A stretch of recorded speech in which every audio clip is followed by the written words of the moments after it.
Sauveteurs sans frontières regroupe des bénévoles de différents environnements sociaux et professionnels. Ils sont formés au secourisme et entourés d'infirmiers, médecins et psychologues. Leur savoir-faire, arriver rapidement sur les lieux de catastrophes, accidents ou événements sécuritaires et donner les premiers soins d'urgence.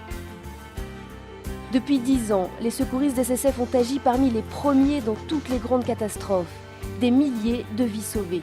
En Israël, grâce à une centrale de communication très perfectionnée qui informe les 450 secouristes en temps réel, le temps moyen d'arrivée du premier secouriste est de 2 minutes et 20 secondes, le record mondial. En 2014, SSF a formé 460 secouristes dans le monde et recense à ce jour plus de 1300 bénévoles dont 640 sont équipés de kits d'urgence sophistiqués. Plus de 600 interventions chaque mois. Plus de 6500 personnes soignées dans l'année. 4 nouvelles antennes ont été installées en 2014 aux Philippines, au Kenya, en Jordanie et au nord du Mali. Depuis sa création, SSF a mené des missions d'urgence dans 14 pays.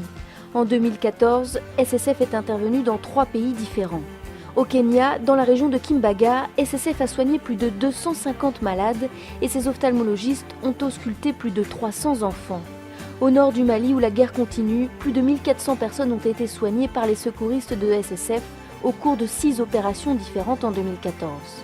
En Jordanie, des réfugiés syriens ont été pris en charge par l'antenne locale de SSF. En Haïti, SSF a installé 4 blocs sanitaires dans l'orphelinat de Hinch, abritant 230 orphelins. Au mois de juillet, SSF a déployé durant 15 jours plus de 300 bénévoles qui ont aidé à rechercher les 3 adolescents kidnappés en Israël. Au mois d'août, durant toute la période de la guerre dans le sud d'Israël, SSF a été choisi par la mairie de Sderot pour assister la population et les enfants grâce aux 7 centres éducatifs déjà installés et aux 11 nouveaux centres éducatifs. Pendant 50 jours, SSF s'est mobilisé et a pris en charge plus de 1100 enfants, 12 heures par jour et 167 personnes âgées qui ne pouvaient sortir de chez eux à cause de l'impossibilité de s'abriter en cas d'alarme. Ils ont été nourris et accompagnés par nos bénévoles durant toute cette période. Lors du nouveau typhon aux Philippines, la nouvelle antenne locale d'SSF a pris en charge des centaines de personnes sans toit ni nourriture. L'année 2014 s'achève et l'année 2015 s'ouvre pour nos bénévoles qui sont choisis par le ministère de la Défense pour accompagner les familles endeuillées du massacre à l'Hypercacher, une mission qui a exigé de nos bénévoles beaucoup de force morale, mais l'honneur de la remplir avec compétence. Valérie Braham, la veuve de Philippe assassiné dans l'Hypercacher, tenait à remercier SSF pour son assistance et son soutien. Je tiens à remercier Sauveteurs sans frontières d'avoir été à nos côtés présents depuis l'enterrement jusqu'à notre retour à Paris, pour moi ainsi que pour les autres victimes. Ils nous ont apporté de la sécurité et de l'assurance et ça nous a beaucoup aidés.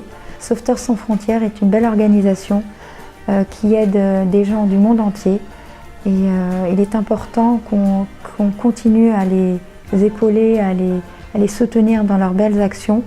Et je pense que ce sera que source de bénédiction pour tout le monde.